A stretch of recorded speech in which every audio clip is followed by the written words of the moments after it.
ایک شخص کو باز کا ایک بچہ ملا کہیں سے، بہت چھوٹا سا بچہ تھا۔ اس نے اس کو مرغی کے چوزوں میں شامل کر دیا۔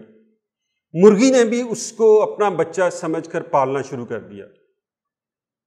وہ شخص روزانہ صحن میں بیٹھ جاتا اور خاص طور پہ باز کے اس بچے کو چوزوں کے درمیان کھیلتے ہوئے دیکھتا۔ یہ باز کا بچہ چوزوں کی طرح دانا دنکا کھانے لگا اور انہی کی طرح بلی کو دیکھ کر ڈر جاتا، سہم جاتا اور بھاگ کر مرغی کے پروں میں چھپ جاتا۔ اب باز کا یہ بچہ بڑا ہو گیا، اڑنے کے قابل۔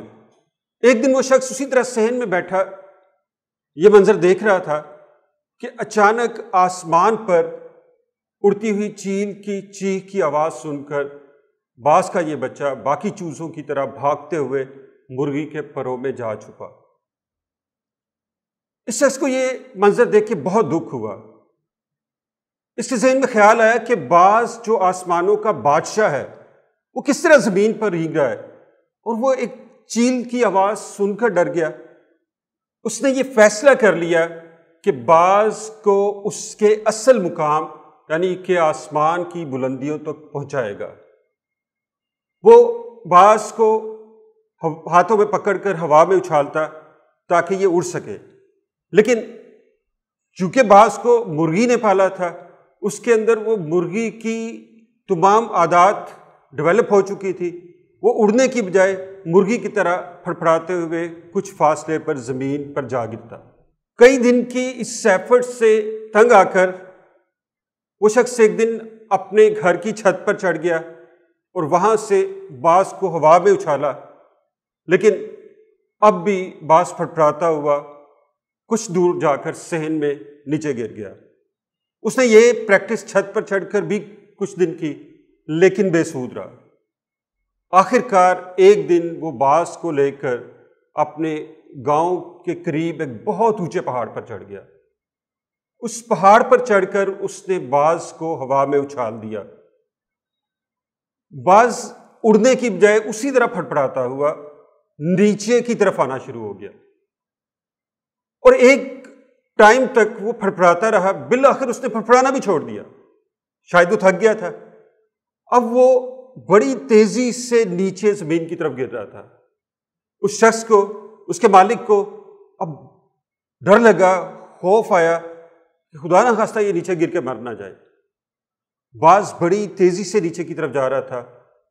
جب باز کو زمین اپنے قریب نظر آئی، موت بہت سامنے نظر آئی، تو اس نے دوبارہ پھڑپڑانا شروع کیا، اور تھوڑی دیر میں اس کی پھڑپڑاہٹ پرواز میں بدلنا شروع ہو گئی، اور آہستہ آہستہ وہ بلند ہونا شروع ہوا، اور دیکھتے ہی دیکھتے وہ آسمان کی بلندیوں میں کہیں گم ہو گیا۔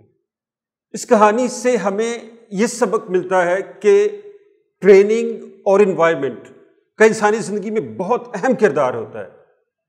باز جو آسمانوں کا بادشاہ ہے، جو شکاری ہے، جو شکار کر کے کھاتا ہے، وہ اس کو اگر مرغی ٹریننگ دے گی اور اسے چوزوں والے انوائرمنٹ میں پالا جائے گا تو وہ چوزوں کی طرح بزدل ہی ہوگا۔ وہ شکار پر جھپٹنے کی جو اس کی ایبلٹی ہے اس کو وہ بھول جائے گا، اور پھر وہ مرغی کے یا مالک کے عطا کیے ہوئے دانا دنکا پر ہی گزارا کرنا شروع کر دے گا۔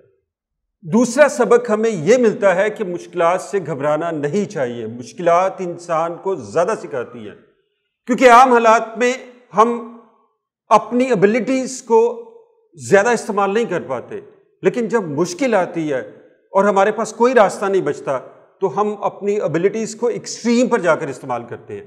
جس طرح باز کو جب تک ہوا میں زمین سے اچھالا جاتا رہا یا چھت سے اچھالا جاتا رہا تب تک اس نے اڑنے کی کوشش نہیں کی، یا کوشش کی تو پوری طرح سے نہیں کی، لیکن جب اس کو پہاڑ کی بلندیوں سے نیچے پھینکا گیا تو اس سے اپنی موت سامنے نظر آئی، اور یہ ایک انتہائی مشکل وقت تھا جس میں اس نے اپنی ایبلٹی جو تھی، اللہ کی عطا کردہ ایبلٹی اڑنے کی، اس کو ایکسٹریم پر جا کر استعمال کیا، اور بالآخر وہ اڑنا سیکھ گیا۔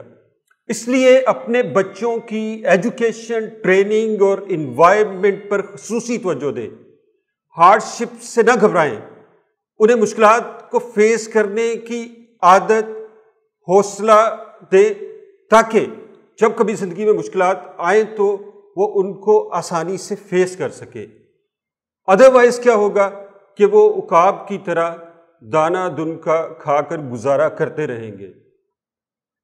اگر آپ چاہتے ہیں کہ آپ کے بچے آسمان کی بلندیوں پر پہنچے تو پھر انہیں پہاڑ کی بلندیوں سے گرانے کا حوصلہ آپ کو بھی پیدا کرنا ہوگا۔